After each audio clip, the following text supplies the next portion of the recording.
Broken down and tired of living life on a merry-go-round, and you can't find the fighter, but I see it in you, so we're gonna work it out and move mountains. We're gonna work it out and move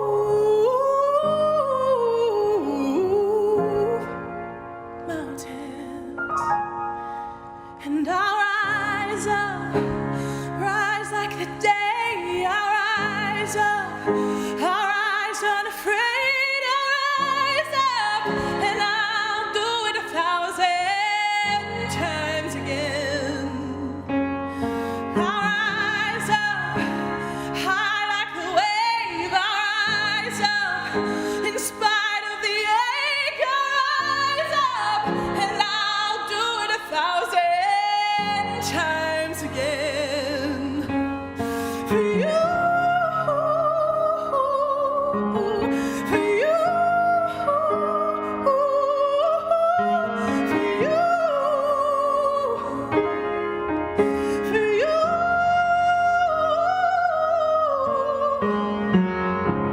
And the silence isn't quiet, and it feels like it's getting hard to breathe.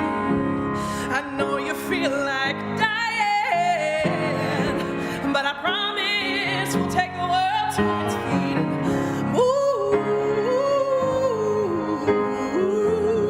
mountains. Take it to its feet and move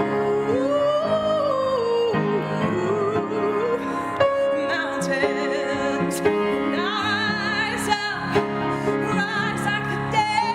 I'll rise up, I'll rise unafraid. I'll rise up, and I'll do it 1,000 times again.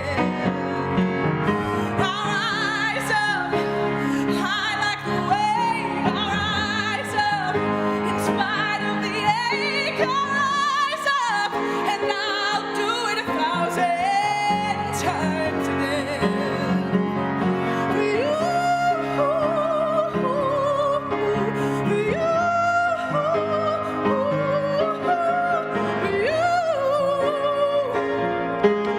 for you, all we need is hope, and for that we have each other, and for that we have each other, yeah. We'll rise, we'll rise, we'll rise, oh, and I'll do it 1,000 times again. I'll rise up, rise like the day. I'll rise up, in spite of the ache. I'll rise up, and I'll do it 1,000 times again. I'll rise up, high like the wave. I'll rise up, in spite of the ache. I'll rise up, and I'll do it 1,000 times again. For you, for you, for you, for you.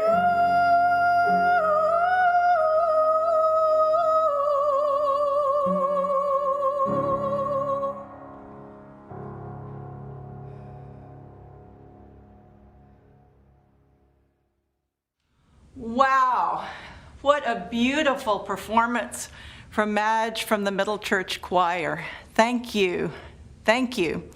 It is such a joy to begin with the gift of your voice rising up and reminding us all that we have to rise up together.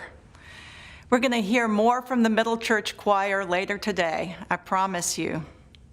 But I want to welcome everyone now to the 25th anniversary of Lives of Commitment. I'm Katharine Henderson. I'm the president of Auburn. I so wish that we could be together in person for this 25th anniversary of Lives as we were for 23 years. By this time, we'd be all dressed up to the nines and in our seats by 8 a.m. in a fancy New York City venue. I would have hugged at least 100 or more of you, which was my natural way, but now I'd be called a COVID super spreader. But the good news is that by going virtual, more of us can be together than ever before across the country and even the globe. You all can be in your pajamas at home drinking coffee, and to honor the spirit of this pandemic moment, I'm dressed up from the waist up, but still in my jeans from the waist down. But wherever you are, we welcome you. You belong here. And let's just say, this year has challenged and shaken us to the very core of our beings, and we need to hold each other tight, as Adrienne Marie Brown would put it, to make our way to the other side of this pandemic season, to a new day. And we can do it. We are here to celebrate the leadership of spirit and faith-rooted women, working to build a world of justice, where all can flourish and belong. These are risk takers, troublemakers, who are not afraid to stir things up to get things done. They're women who in some cases have put their lives on the line to create a world of justice and love. And they're examples of what Auburn's mission has been about for more than 200 years, supporting and platforming leaders of faith and moral courage to power the work of social change. It is particularly exciting to me that this year's honorees are all connected in deep ways to Auburn. They are partners and friends. There are ties of relationship and shared work that bind us together with so many of you. You're going to hear from Barbara Dobkin, feminist, an activist philanthropist rooted in her Jewish values of justice, and a fierce ally of Auburn and precious friend to me. Alicia Garza, co-founder of Black Lives Matter, author, podcast host, and principal leader of Black Futures Lab. Imara Jones, host, on-air news analyst, writer, and creator of Translash Media, as well as the beloved sister of the Sojourner Truth Leadership Circle at Auburn. Kifah Shah, an emerging leader, organizer, and strategist building power in Muslim American communities, who joined us in our Friends for Life podcast organizing circle. Urvashi Vaid, LGBTQ liberation trailblazer and visionary leader in activating faith to reject hate. We are so grateful to so many of you who've given generously to Auburn's work throughout this year and already through this event.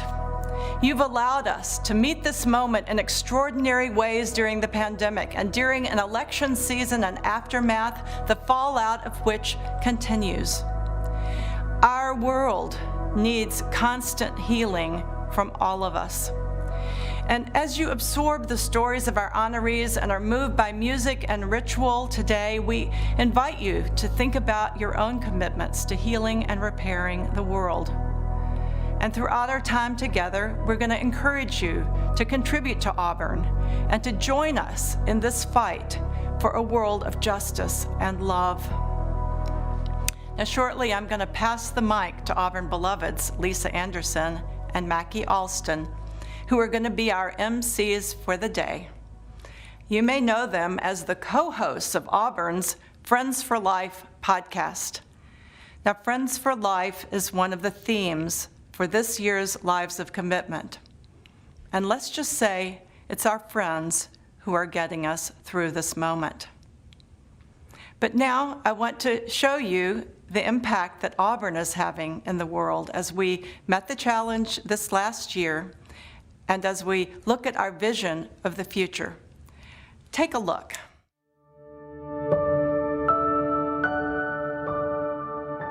It's been more than a year since we gathered at Auburn. Auburn has been that partner, that anchor, and pointing to the voice that people need to hear in times like this. I miss our gatherings twice a year.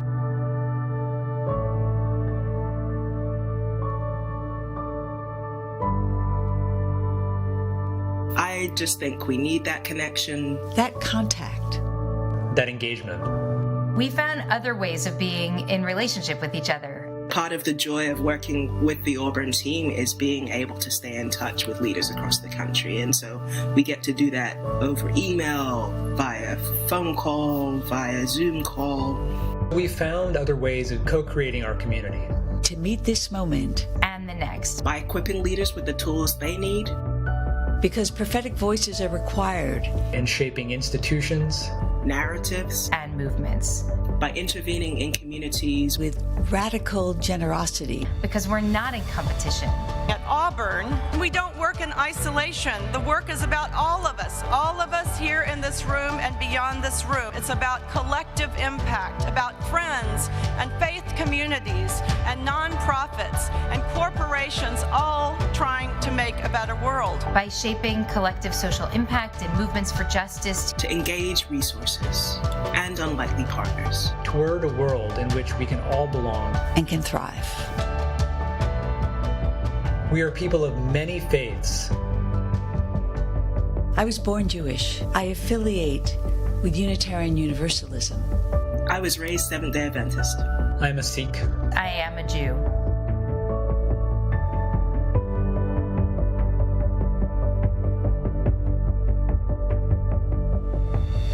We are people of many faiths and none. We claim the legacy of religious pluralism that is at the core of this great democratic experiment. We know that justice only works when it works for everyone. We will dismantle white supremacy. And toxic Christianity. Toxic Christianity. Wherever we are physically. New York. Maryland. Los Angeles. San Rafael, California. Auburn is powering the multi-faith, multiracial movement to fulfill the promise of this nation.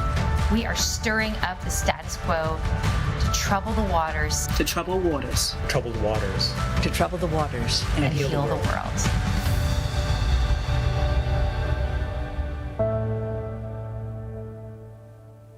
Hey friends, and again, welcome. I'm here with my beloved Lisa Anderson. Hello, sweet Mackie. Hello. It's so great to be here with you and with all of you. Some of you may know us as long time members of the Auburn team. And some of you may know us as the co-hosts of Auburn's Friends for Life podcast. But today, we're your hosts for this 21st anniversary Lives of Commitment celebration. And you cannot even imagine how happy we are to have come this far and to be here with you. Watching that Auburn video was so moving as we think about this year we've lived through. And how about that song? Madge Dietrich from Middle Collegiate Church singing Rise Up was incredible. To think that Middle Church's building burned to the ground right before Christmas. Can you remember that? I remember. And still we rise. And don't even get me started about Katharine. So much beauty. I want you to know that as we record this show, y'all, we're playing it safe in regard to COVID, but we're still holding each other close. Yeah, how great was Katharine, that woman? Now, she's been our sister friend for more years than either of us want to admit. The Reverend Dr. Katharine Rhodes Henderson. Hello. So you might not be able to tell, but we're in Auburn's offices right now, and Katharine is just down the hall. We're beginning to move toward being together and learning to be together again. It moves our hearts. It is like medicine. Over the course of the next hour, we invite you to tend to your own healing and resilience as we celebrate and learn from our 6 incredible honorees: Kifah, Barbara, Urvashi, Alicia, Imara, and of course our very own Katharine. We hope that you feel love deep in your soul as you take in magnificent music from our community. Middle Church and more are coming back. And did I say Bishop Yvette Flunder? Did I hear Rabbi Angela Bookdahl? I don't know, could be. So you may be watching this on your social media channel or on our YouTube channel. No matter how you got here, you are so welcome, beloveds. We are so grateful that you are here today. And Ramadan Mubarak to each of you celebrating this holy month. We're especially grateful that you've chosen to be in community with us today. Thank you to our sponsors and partners and all of you who have already given today. Your gifts make all of this, make all of Auburn's work possible. So in her introduction just a few moments ago, Katharine reminded us that in these very difficult times, it has been our relationships that have sustained us. I know that that has been true for me. Even though as a single person, I have spent most of this past year alone in my New York City apartment, I have still needed my people to hold me tight through it all. Think back, y'all. Think of all the Zoom calls, the phone calls, even the texts and the social media posts that have gotten you through. And this is not the first season of struggle, right? Think back to when the Zooming and the tweeting were not happening. We're elders at Auburn. It's a funny thing to say. I'm thinking right now about those who have come before who we've loved, right in this room and in the rooms that came before this room, some of whom we've lost. Everyone here carries grief as we gather, but we're also accompanied, right? We're held in their love and, dare I say, presence. Yes, yes, yes. So calling on the power of the people in our lives, whether near or far, and calling on the ancestors, recalling the lessons we've learned from the ones who have our backs. That's a big part of what our podcast, Friends for Life, is all about. And it's a big part of what we're about at Auburn. People often refer to us as a relationship shop. And that is because we know that without the capacity to go deep, really deep with the people and the communities we care about, we could never imagine the world of love and justice that we are striving to co-create. And we don't always get it right, right? That's not how this relationship thing works. But we stay in. We do all we can to let love lead. We face into the trouble when we hit the trouble with our hearts set on the healing. So having said all of this, beloveds, I can think of no better way for us to ritualize our time together than to invite you to share in the chat the names and a little about the ones who help and hold you.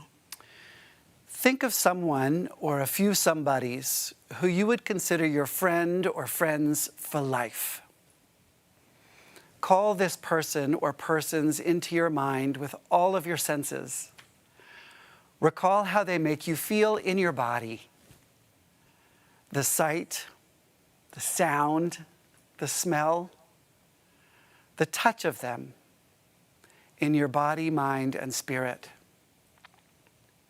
What is it about them that gives you life? So now we invite each of you to name your person or persons and what it is about them that gives you life. The chat is open and the questions are there as well. We invite you to share in the chat who your person is and how they give you life. So, I'll start. While I'm blessed with so many beloveds, in this moment, I have to say your name. Mackie Alston, you are my friend for life. And it's the beauty of your spirit that radiates through your eyes, that radiates through your touch, that radiates in your come on, that you say, that just cheers me on and that holds me tight. Thank you, love. You give me life. I love you, I love you. So friends, as a way to acknowledge what you have written in the chat, or perhaps just shared in your hearts, allow us to close with a collective blessing for you and your people. Close your eyes if you will, if you feel like it, and picture, smell, heal, hold the hand of your friend or friends for life. Beloved friend, how do we say thank you for getting us through? How is it that we might even begin to thank you for our very survival, for our joy, for hanging in with us when we make it rough, for being family? Sometimes we have the words, and sometimes words fail us. But we are bound together as beloved. So bless you, bless you, bless you, everyone. And now, I am delighted to offer you one of the songs that has been getting us through, sung by some of Auburn's truest friends for life. Rabbi Angela Buchdahl leads Central Synagogue here in New York City and served on Auburn's board for a whole bunch of years. She'll be joined by Auburn Senior Fellow Bishop Yvette Flunder. Yvette is the senior pastor of the City of Refuge United Church of Christ in Oakland, California, and presiding bishop of the Fellowship of Affirming Ministries, and in my world, bishop of the whole wide world. So these two performed together on stage a decade ago as Katharine officially stepped into the role as Auburn's 10th president. Do you remember that, Mackie? Oh, yes, I do. Yeah. That's when they sang Wade in the Water, and they encouraged us to get to the work of troubling the waters to heal the world. Today, they will sing Where Does the Time Go? To ask us to look back so that we might be equipped to move forward in new formations.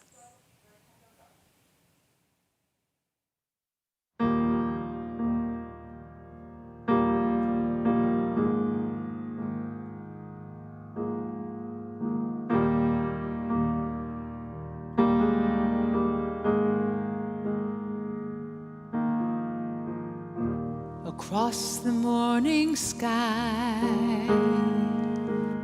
all the birds are leaving.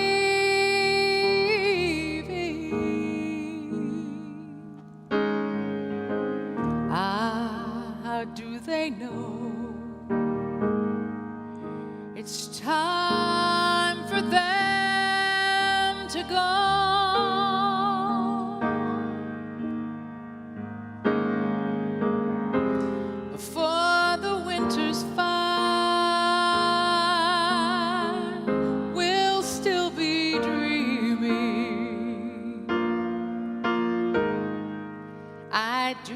Count the time.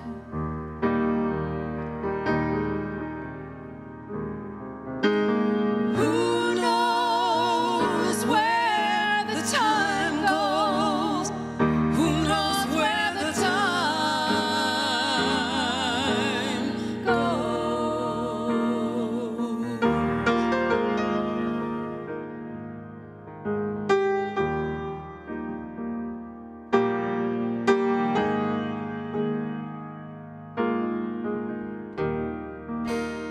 Sad, deserted shore, your fickle friends are leaving. Ah, but then you know it's time for them to go. But I will still be here. I have no thought of leaving. I do not count the time.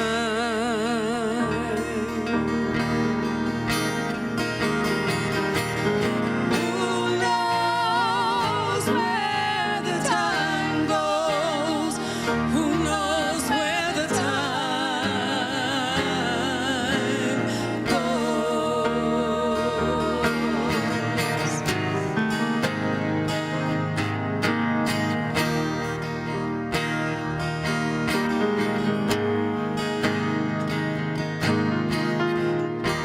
And I'm not going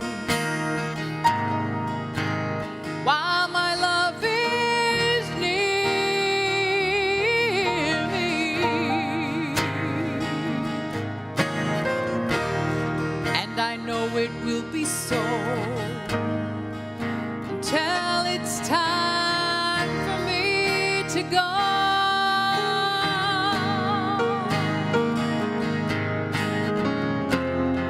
So come the storms of winter, and then the birds of spring again. I do not feel the time.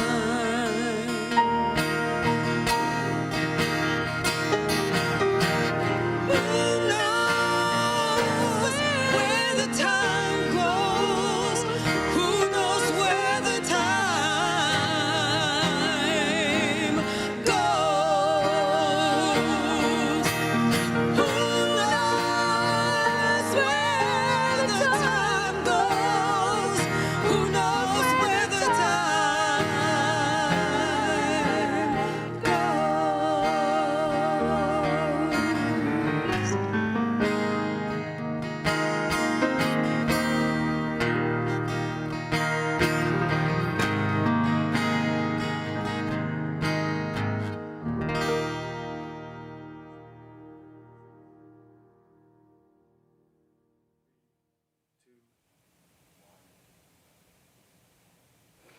So Lisa, so Katharine down the hall, you know where I first heard that song was in Lee Hancock's car. Y'all, Lee Hancock was our beloved dean at Auburn who died some years back. Lee was driving me to my first Sikh Gurdwara out in New Jersey. And she said, we had had the visit, she said, popped her tape in the car. If you want to cry, listen to this. And she was right, I lost it. Totally cried, broke down right then and there.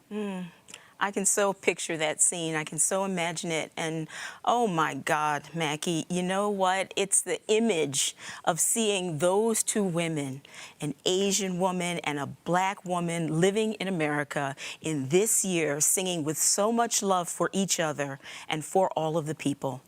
It's been so hard, but they're still here. Right. Thank you, Rabbi. Thank you, Bishop. Your friendship, your inspiration, your power have carried us through so much. Thank you for sharing your gifts with us over all these years. And now, beloveds, it's time for the main event, celebrating our amazing honorees, women of faith and moral courage who we've been highlighting across social media and email for weeks. For the first 23 years of this event, you would see our honorees come out on stage, but this year we're really trying to lean into this virtual event. Kifah, Alicia, Imara, Barbara, Urvashi, and Katharine all sat down with us to share who their own Friends for Life are, how they fought over the years to continue their justice work, and what keeps them going. As you listen to each of their stories, you'll hear how each of them has overcome insurmountable odds in their own individual journeys. But listen closely as they all share one common thread. We are honoring incredible women, each of them sharing how the humanity in each of us inspires one another to continue the struggle for justice, and how we can build upon that humanity to create a more just future where all belong.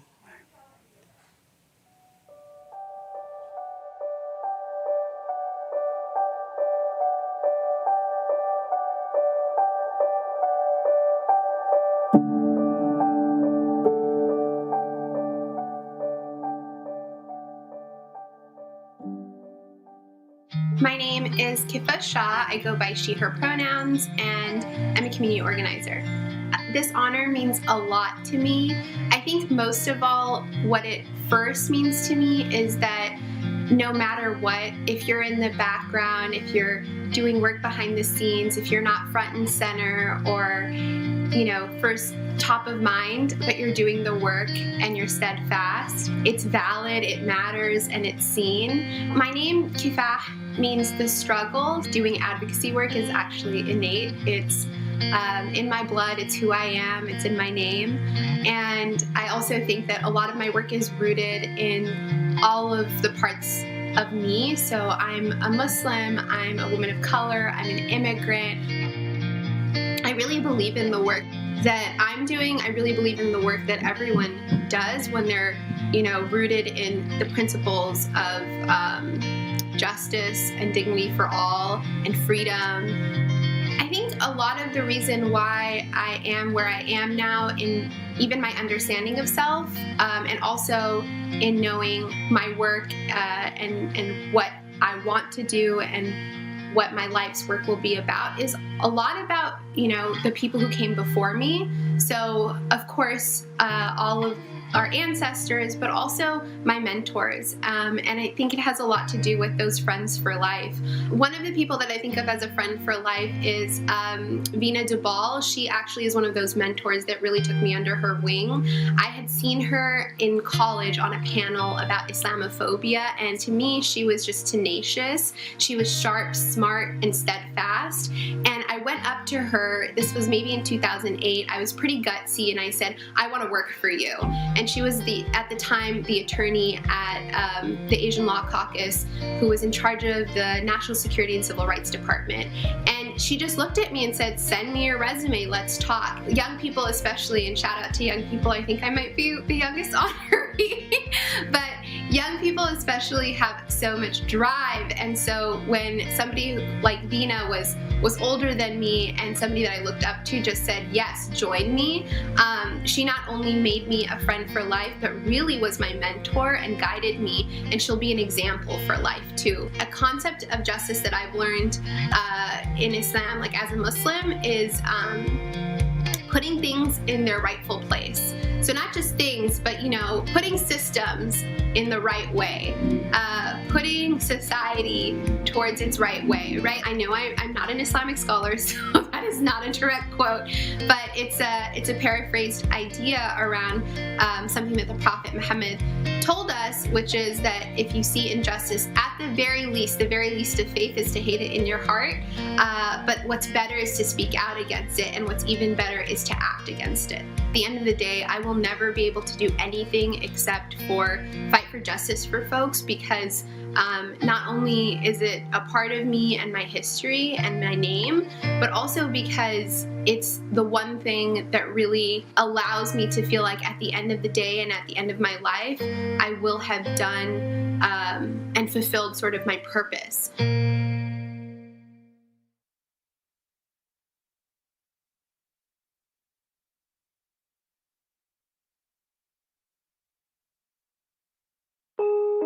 My name is Alicia Garza, and my organization is the Black Futures Lab and the Black to the Future Action Fund. We work to make Black communities powerful in politics, and I have been a part of justice work for almost 20 years now. It's been a while. The work that I do is really working to make sure that people know that they can be the superheroes in their own stories. That's how I describe organizing. It's how I describe movement building. And it is the work that I commit myself to. One of my favorite stories of this work is I met a woman years and years ago. And at first, she was someone who every single time I would knock on her door, she would slam the door in my face. Every single time. But I would keep going back, learning more about her, learning more about what she longed for, what she dreamed about, and what scared her. What I learned was that It's very hard for us to imagine ourselves as the heroes in our own stories. So often we are waiting for someone else. We think somebody else is going to take care of it. We think somebody else should take care of it. But there's something beautiful that happens when we move from that point to realizing that there is something that we can do. And when we join up with other people who care about the same things that we do, who also long to be the heroes in their own stories, we can accomplish incredible things. This work is difficult, and sometimes as practitioners in this work, we don't always feel like people have our backs. It's really easy to kind of focus on the haters.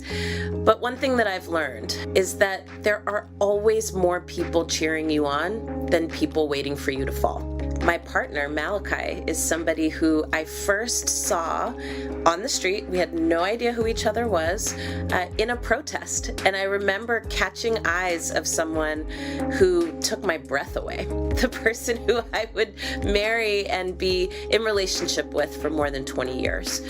One of my closest friends also is somebody who I learned to organize with. And she became somebody that I can't live without. She was standing right next to me when I married Malachi. So there are so many people in my life for whom being brought together through this work also means that we're being brought together through our lives. We go through the phases of our life together as we are going through the phases of social change. And those relationships are the ones that I cherish the most. I'm so grateful for all of the people who I know and who I don't know, who are cheering me on and subsequently cheering us on. Faith and spirit for me is the process of being connected to something bigger than myself. It humbles me and reminds me that I'm but a speck in this huge, huge sea of people and interests and needs, wants, desires. But spirit also reminds me to stay present. In my practice, I spend time talking about all the ways in which I need to forgive myself and ways in which I can be more forgiving. And also really clearly articulating what it is that I want to see. What is it that I'm trying to bring forward into the world? And knowing that these hands can do a lot, this brain can do a lot, but there are some things that are beyond me too.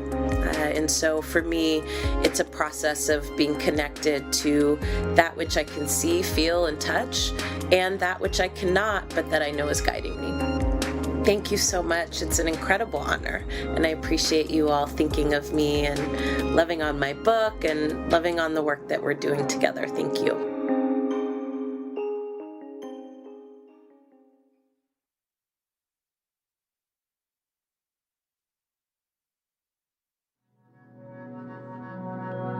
My name is Imara Jones. I am the founder and creator of Translash Media, and I have been in justice work, when I think about it in totality, for about 20 years. I'm thrilled to be an honoree this year for Auburn Seminary's Lives of Commitment. Translash is a journalism and personal storytelling project which aims to center the narratives of trans people, but specifically trans people of color, in this moment of backlash. We create lots of different types of media which centers our humanity so that we can be seen as human and therefore decrease the actual physical and policy violence that is directed against us. We tell trans stories to save trans lives. And it started because people urged me to tell my own story. I was resistant to that. I think, like a lot of trans people, there is an idea that people may not be interested in our stories, don't care about our stories, and also a reticence in the truth that you have to bring in order to tell stories, which means confronting a lot of hard stuff and a lot of things which are uncomfortable for us to relive and to think about. I think there's a tremendous amount of responsibility that I feel in this moment.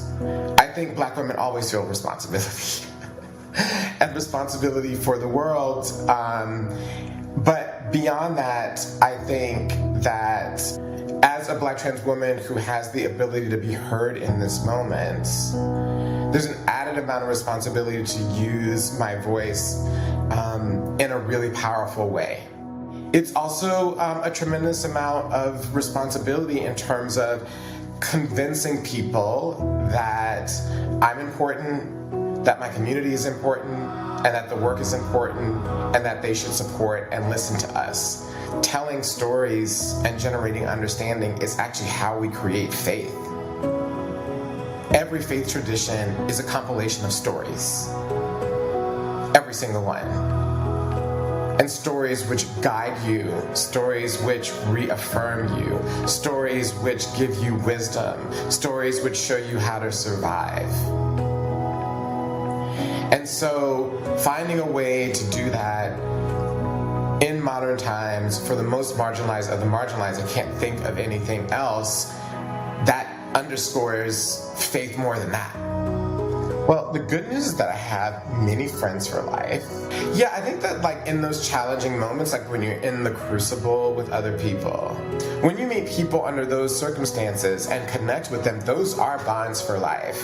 You know, I believe that when we look back on this moment 50, 100 years from now, that we're gonna see that the issue around gender identity, and specifically the intersection of gender identity and race, was one of the most important issues of our time. And that it is the pivot for human rights. Because if we get this right, we actually can get everything else right. It is the hinge. And at the same time, understanding that there are, in the middle and surrounding that, other issues and other people that we have to care about that also connect with these fundamental issues around human rights, gender identity, and race.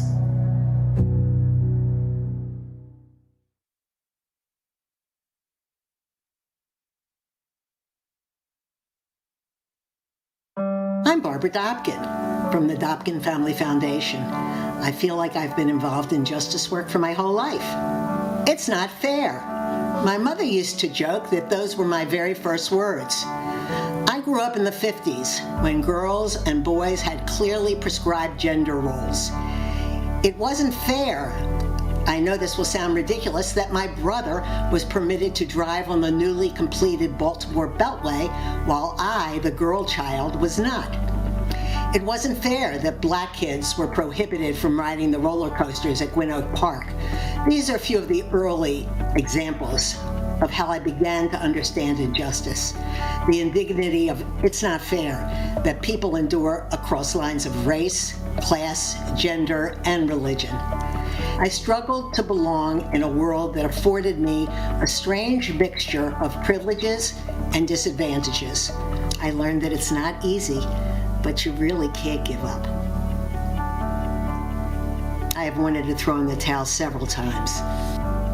I don't think that I ever looked at myself as a powerful person. It really has taken me years to develop, I mean, people find this ridiculous, but to develop a voice of my own.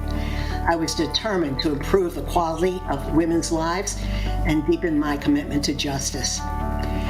In the 70s, I fought for reproductive rights and the passage of the Equal Rights Amendment.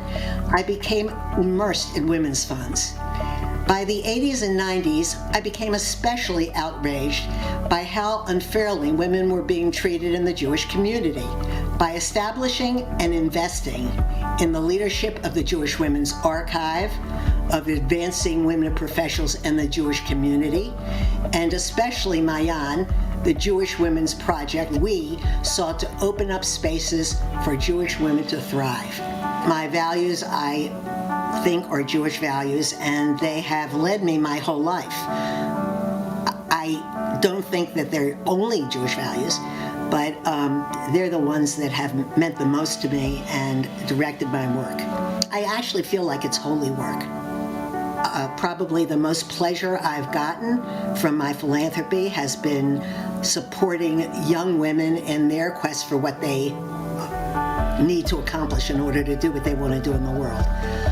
Seeing the young women who are coming up now or who were coming up when we were 25 years ago, who are absolutely having impact in the women's community and in the Jewish community. That's the best, because people always said, oh, you can't rely on the next generation. Well, you really can, and they're doing some terrific work. Only when we learn enough about ourselves and each other can we bring into being a better world, a world that cherishes our shared humanity, a world where everyone belongs.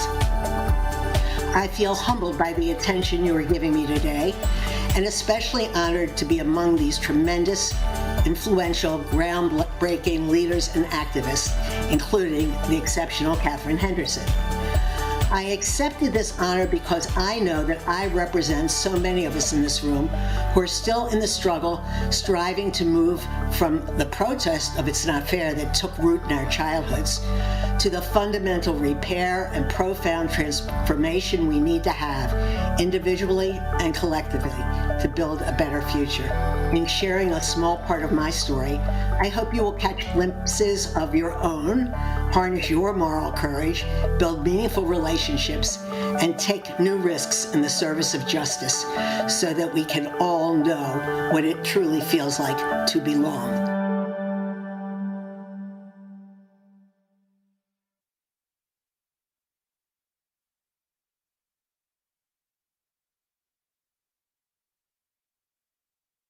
My name is Urvashi Vaid, and I've been doing social justice work for, over 40 years. To understand the work that I'm doing now, which is constructed partly as a consulting firm, the Vaid Group, and then partly as a little think tank that we have that's affiliated called Justice Work.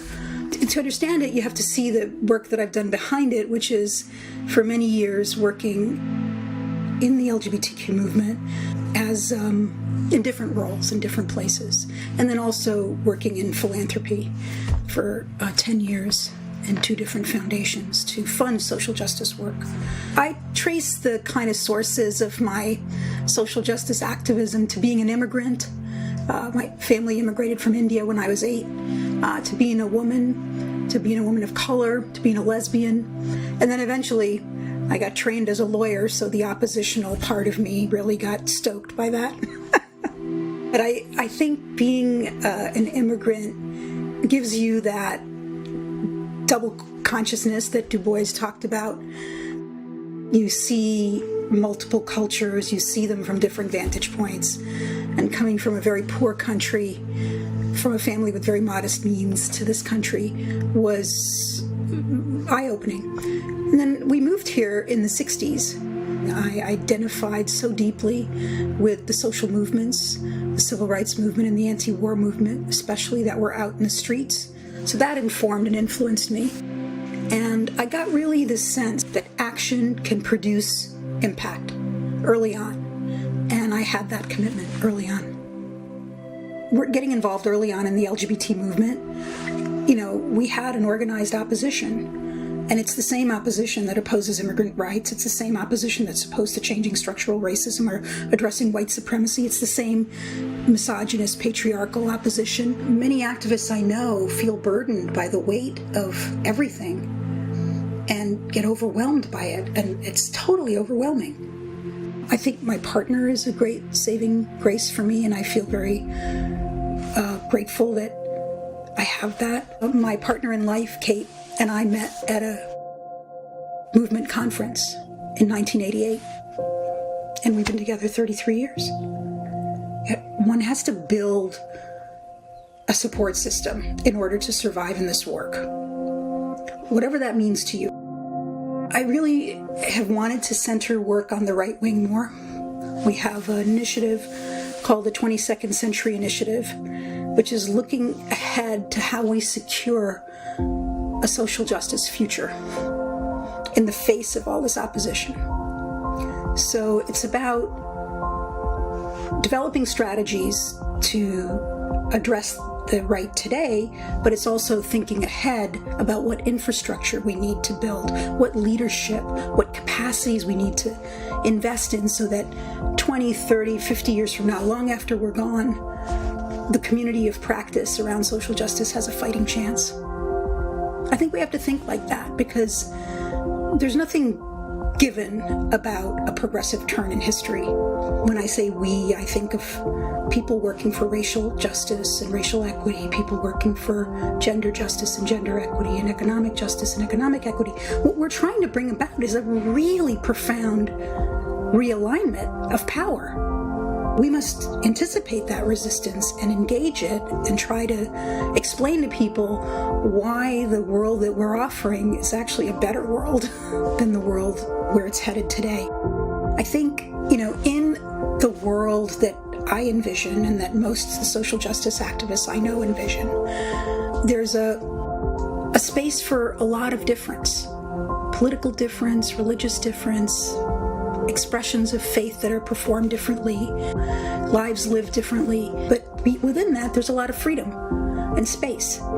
Thank you so much to Auburn Seminary for this honor. Not only am I moved that you find the work I've done meaningful, but I'm humbled to be among this incredible group of honorees.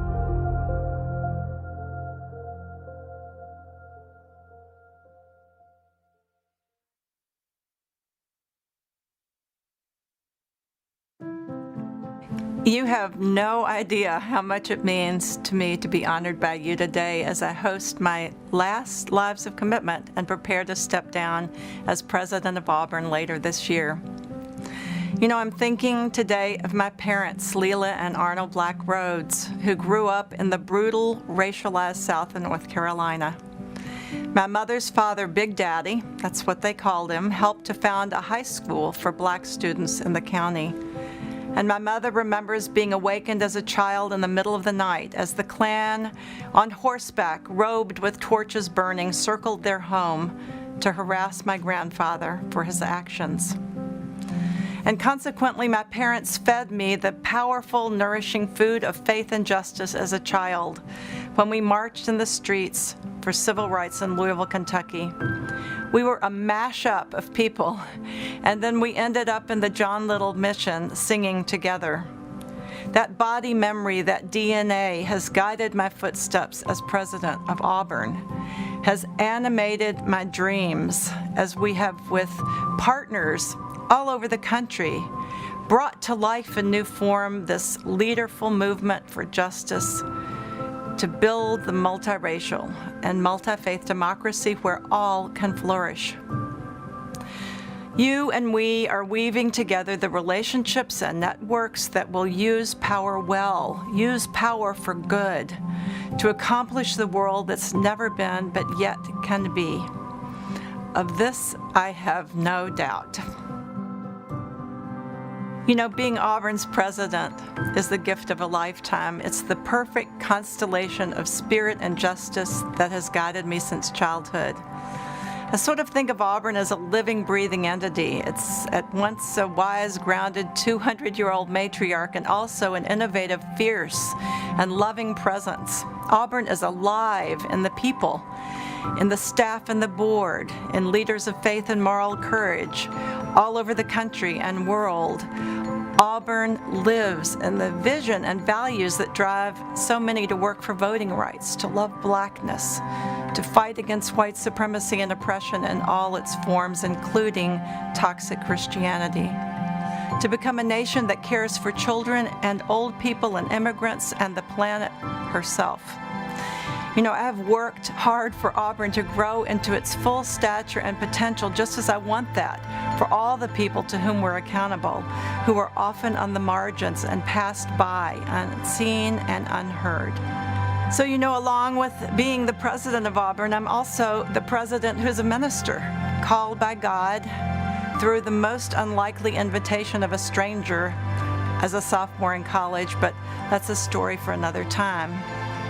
But you're like a big congregation, a big multi-faith, multiracial, sprawling congregation, sometimes fractious and confounding, but more often a source of infinite fascination and delight. You have made me a lifelong learner. In my role as president, I have prayed with you and I've prayed for you. Being at Auburn a long time means that with many of you, we have lived so much life together. Life passages and seasons and births and deaths and marriages and divorces and bat mitzvahs and bar mitzvahs and high holidays and marches in the street where we almost froze or expired from the heat, mountaintop gatherings, trips across the world, and lately Zoom calls, including with Auburn staff and animal companions, puppies and cats, who sometimes walk the runway across keyboards. I feel such an enormous gratitude for all of you who've been with us on the journey. You help Auburn to take risks, to innovate, to fail and try again and succeed. If I started naming you, which I could because I love you, we'd be here all day. I want to name 3, though. My beloved partner in life and love, Chuck, our daughter, Julia, our family, and our beloved 4-footed Springer Spaniel, Maisie, short for Amazing Grace, one of the most wonderful pandemic companions you could hope for. And to echo the theme of today, Friends for Life, Auburn is a friend for life, and that goes for many of you. So now I'm going to go full stop and exercise my presidential privilege to put on my ministerial role and end with a blessing for each of you that comes from an ancient sacred text and expresses the words of my heart. Now go out into the world in peace. Have courage. Hold on to what is good. Return no one evil for evil. Strengthen the faint-hearted. Support the weak and help the suffering. Honor all beings. Love and serve our God. Or you could say, love and serve something greater than yourself. And may grace, love, peace, and joy be yours this day and even forevermore. And so, dear friends, we move from blessing to blessing. Join us as we bless this year's Lives of Commitment honorees.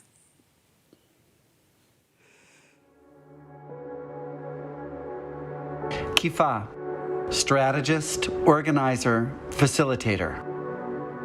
Your work, rooted in Muslim American communities, weaves stories and relationships into the fabric of our social movements. Your intersectional analysis hones what solidarity looks like. As this water passes over your hands, I offer you this blessing. May your opportunities to pull the world toward justice grow to meet your ambition and vision.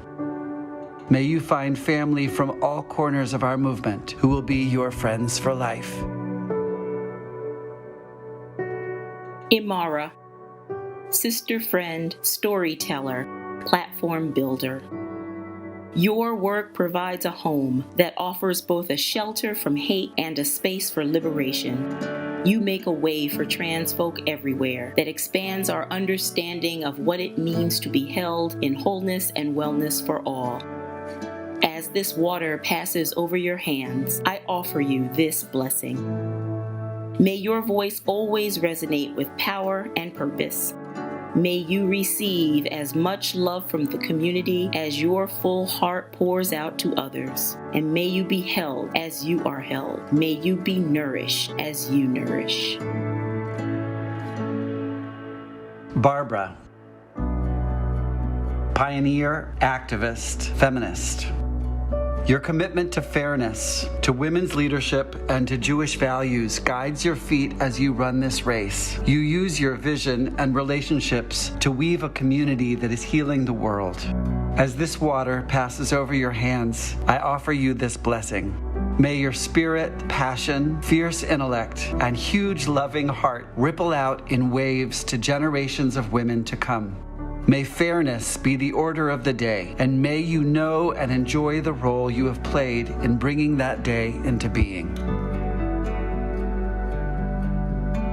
Urvashi, attorney, organizer, social entrepreneur. You dug the foundation of LGBTQ justice movements that supports the possibility of a society that fully loves all of our LGBTQ siblings. As this water passes over your hands, I offer you this blessing. May you feel the connection between the work you started and the possibilities that exist today. May your wisdom provide the light that shows us the way.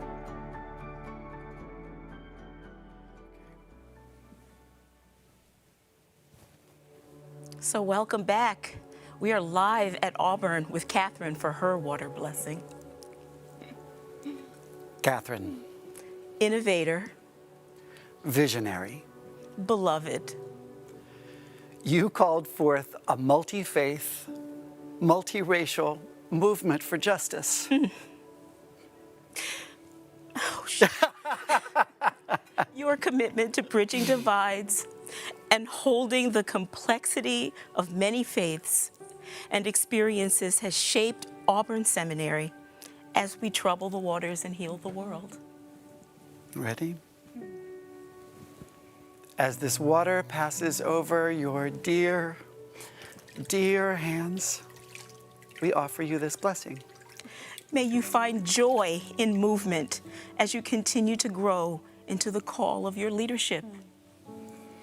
And may your relationships hold you with care and love to meet everything to come. Okay.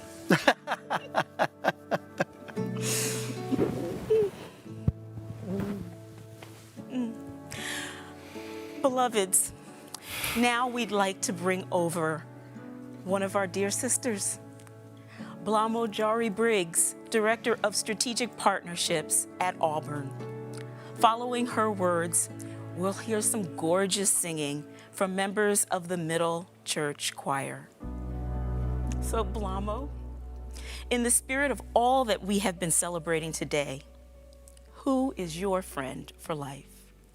Well, first, let me say, Lisa and Mackie, I am so thrilled to be here with you in this moment right now. When I think about my friends for life, there are many, but most on my mind is my 7-year-old son, Blake, and our new puppy, Russell.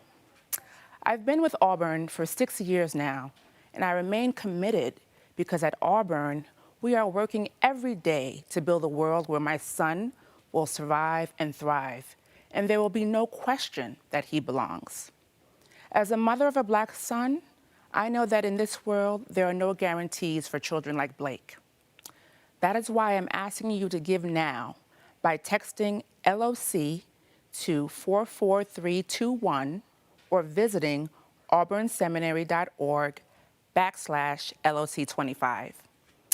As a matter of fact, Auburn is where I participated in my first protest marches. First, when we sent 2 buses to the Women's March in DC, and second, when my Auburn colleagues and I left our desks to protest the police killings of Philando Castile and Alton Sterling. We marched from Union Square to Times Square, and Katharine was not only with us, she encouraged us and led the charge. Lisa, you were there too. But change involves more than just marching. It means having the faith, commitment, vision, and hope to stay in the work of justice for as long as it takes. At Auburn, we know that faith has driven bigotry, supremacy, and violence, and also that the best of our faiths have inspired compelling visions and acts of social justice. That's why I'm asking you to give to Auburn today, so that we can continue to equip, catalyze, and connect leaders of faith and moral courage to change this world. I urge you to text now and give a gift at any level that is meaningful to you. With your support, we at Auburn nurture communities, networks, and movements, locally and nationally, and we work to change narratives by bringing a moral and ethical voice to the public square. Yes, we have a new administration in the White House, and an Auburn Senior Fellow, the Reverend Dr. Raphael Warnock, in the Senate. But there's still a ways to go. We're still very much a country divided. White supremacy is still rooted deep. Income inequality is still very much on the rise. That's why we need your support today and for the long haul. Help us create a multiracial, multi-faith democracy. Help us leverage faith and spirit for justice. Help us keep hope alive so that my son Blake and all of our children can not only survive, but thrive and flourish.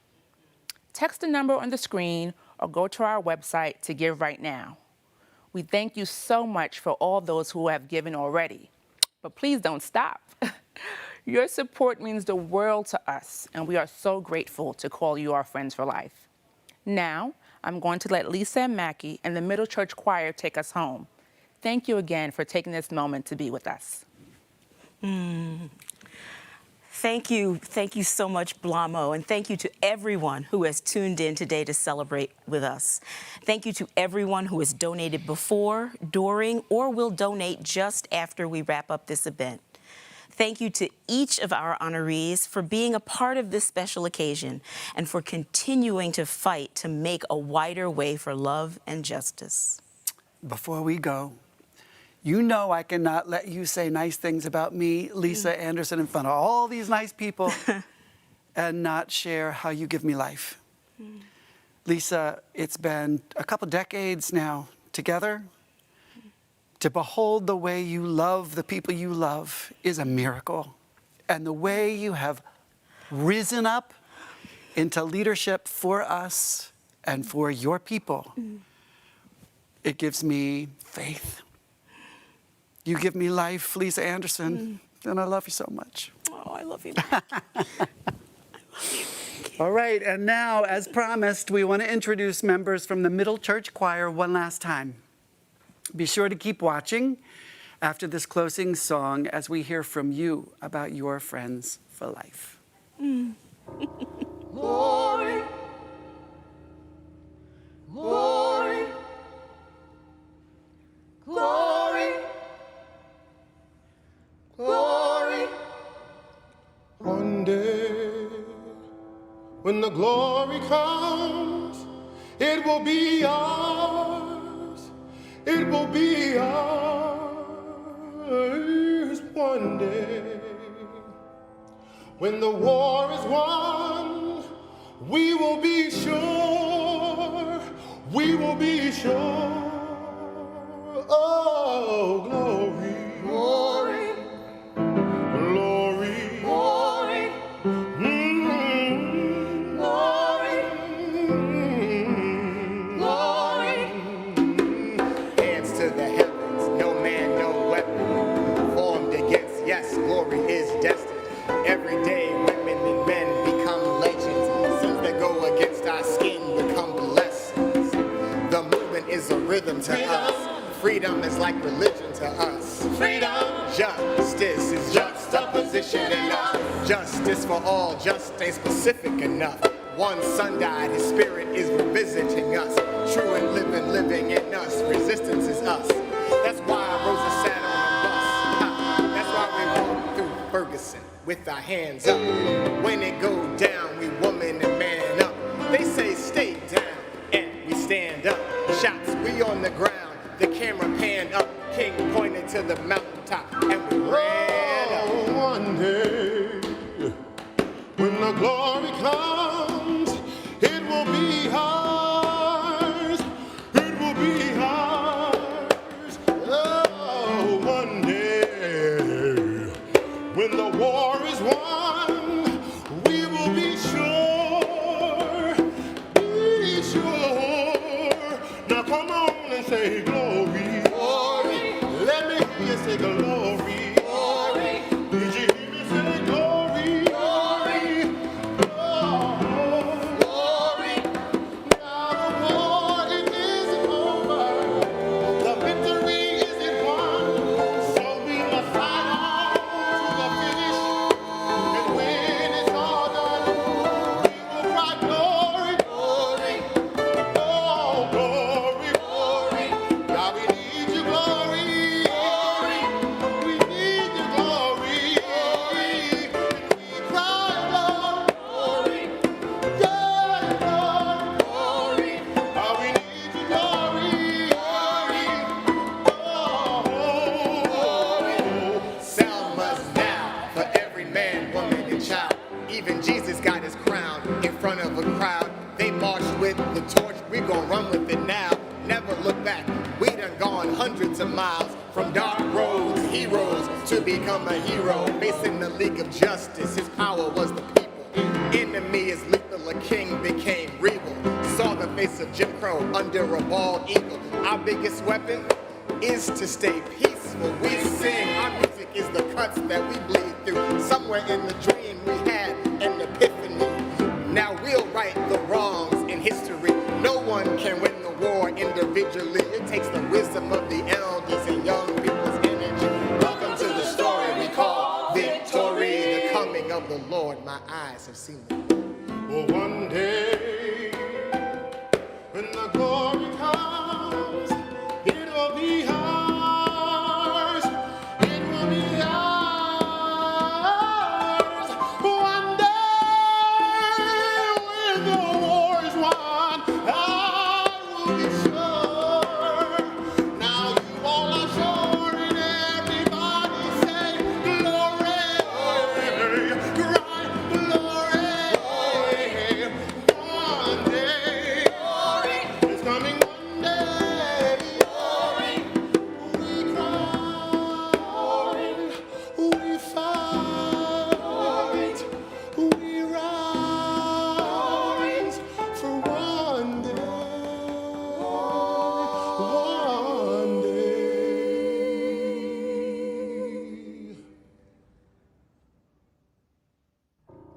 Glory, glory, glory, glory. One day, when the glory comes, it will be ours. It will be ours. One day, when the war is won, we will be sure. We will be sure. Oh, glory, Glory, glory, glory, mm, glory, glory. Hands to the heavens, no man, no weapon formed against. Yes, glory is destined. Every day, women and men become legends. Sins that go against our skin become blessings. The movement is a rhythm to us. Freedom is like religion to us. freedom. Justice is juxtaposition in us. Justice for all, just ain't specific enough. One son died, his spirit is revisiting us. True and living in us. Resistance is us. That's why Rosa sat on the bus. Ha. That's why we walk through Ferguson with our hands up. When it go down, we woman and man up. They say stay down, and we stand up. Shots, we on the ground. The camera panned up. King pointed to the mountaintop, and we ran up. One day, when the glory comes, it will be ours. It will be ours. Oh, one day, when the war is won, we will be sure. Be sure. Now come on and say glory. Glory. Let me hear you say glory. Glory, Did you hear me say glory? glory, Oh, glory. now the war it isn't over. The victory isn't won. So we must fight on to the finish. And when it's all done, we will cry glory, Glory, oh glory, glory, God we need your glory. glory, We need your glory. And we cry, Lord, glory, yeah, Lord. glory, Oh, we need your glory. Oh, Selma's now for every man, woman, and child. Even Jesus got his crown in front of a crowd. They marched with the torch, we gon' run with it now. Never look back, we done gone hundreds of miles. From dark roads, heroes, to become a hero. Facing the League of Justice, his power was the people. Enemy is lethal, a king became regal. Saw the face of Jim Crow under a bald eagle. Our biggest weapon is to stay peaceful. We sing, our music is the cuts that we bleed through. Somewhere in the dream we had an epiphany. Now we'll right the wrongs in history. No one can win the war individually. It takes the wisdom of the elders and young people's energy. Welcome to the story we call victory. The coming of the Lord, my eyes have seen it.